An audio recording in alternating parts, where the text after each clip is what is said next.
Au nom du Père, du Fils et du Saint-Esprit. Amen. Mes chers frères et sœurs, nous continuons notre cheminement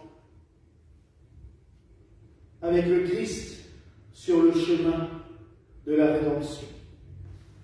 En effet, ce chemin qui nous mène les 3 mardis de la Septuagésime et aussi les 6 vendredis du Carême nous permet de nous remémorer tranquillement, de manière peut-être plus posée, les événements de la passion et de la mort du Christ.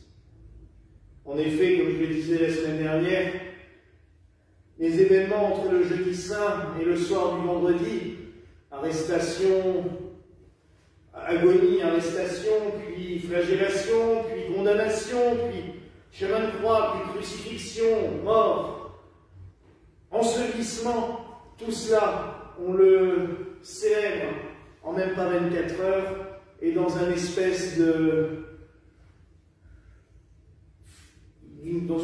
plutôt de frénésie liturgique, et on a du mal à se poser et à se dire mais pourquoi?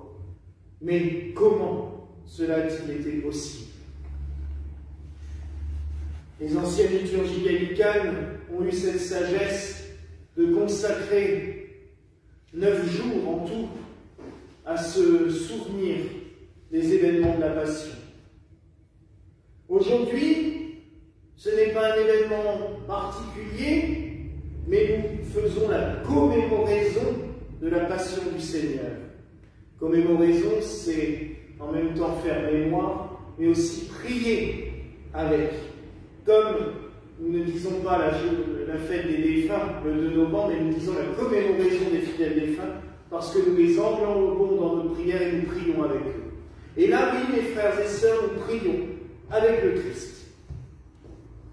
Car la passion du Seigneur, son avancée sur le chemin de la croix, tous les événements que j'ai cités précédemment sont une seule, même et grande prière. Ce que l'on pourrait d'ailleurs appeler la grande prière sacerdotale du Christ. La messe. Tout ce qu'il s'est passé depuis le jeudi saint jusqu'à sa mort sur la croix, et même son ensevelissement, c'est la célébration de la Sainte Messe. Simplement que là, c'est le prêtre lui-même qui s'est offert en sacrifice.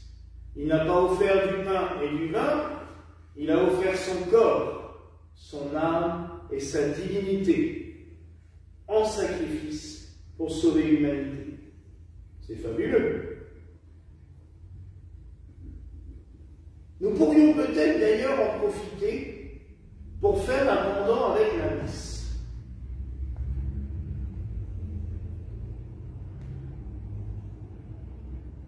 Le début de la messe, avec les chants, les lectures, c'est l'office de la Pâque qui va célébrer avec ses disciples lors de la Sainte Seine.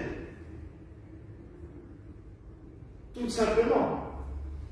Car l'office de la Pâque, c'est toute une série de récits, de lectures, de chants de psaumes, de gestes de louange envers le Seigneur. Puis, il y a ce partage du pain et du vin.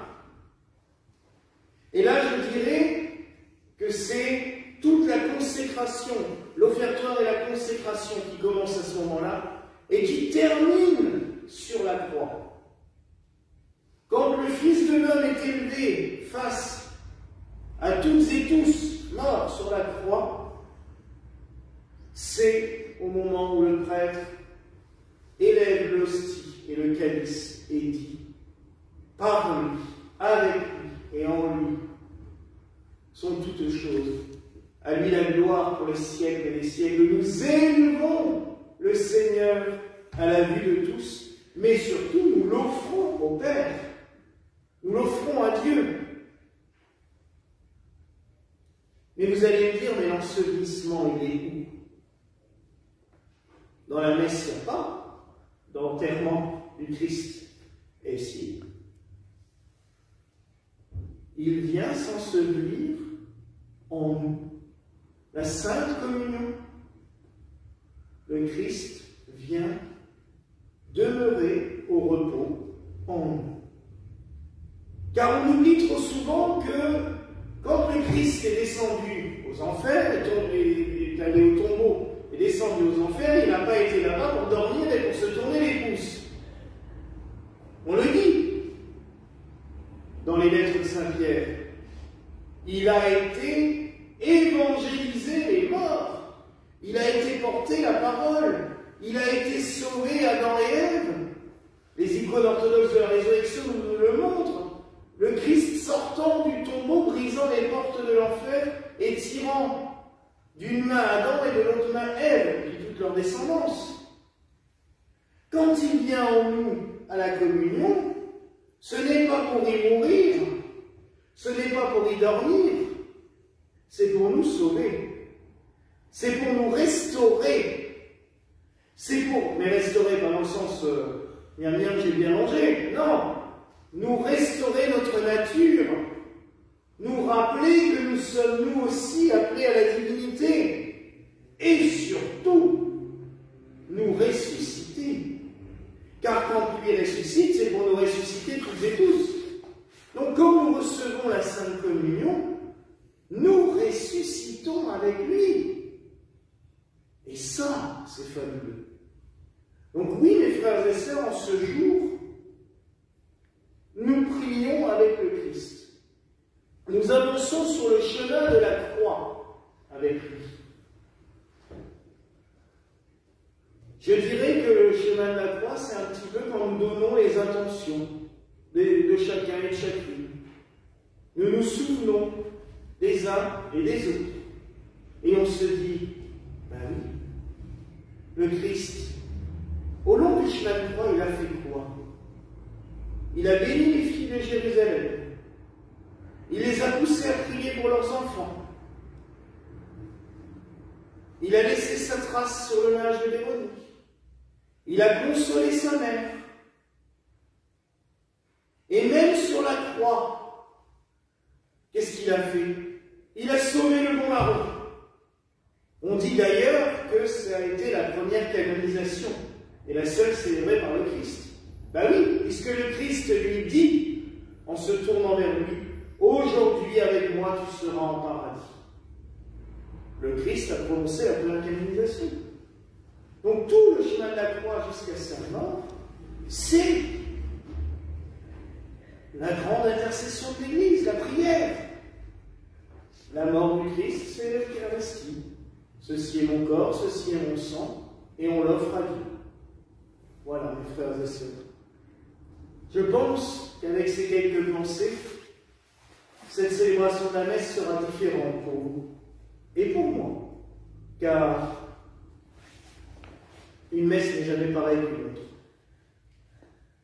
Mais si l'on pense à ce que le Christ a vécu pour nous, ben alors là, nous sommes dans un mystère bien peu compréhensible. Car une messe, nous ne la célébrons jamais seule. Il y a la cohorte des anges et des saints, ça sans aucun doute. Mais il y a surtout le Christ. Quand le prêtre agit une persona Christi, comme on dit, en prononçant les paroles, ceci est mon corps, ceci est mon sang, le Christ est là, il est présent. Et à partir de ce moment-là, il est présent sur l'autel. Sa présence est réelle. Vous imaginez cela? C'est comme si nous nous retrouvions à Jérusalem il y a 2000 ans pour l'accompagner.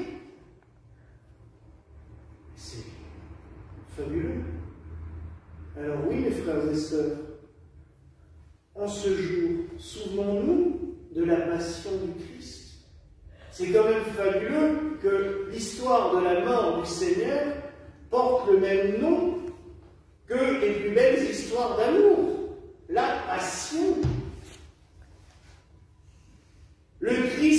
tellement passionné par les hommes qu'il en est mort d'amour pour nous. Il nous aime tellement. Nous, qu'est-ce que nous pouvons lui donner en échange? Notre amour.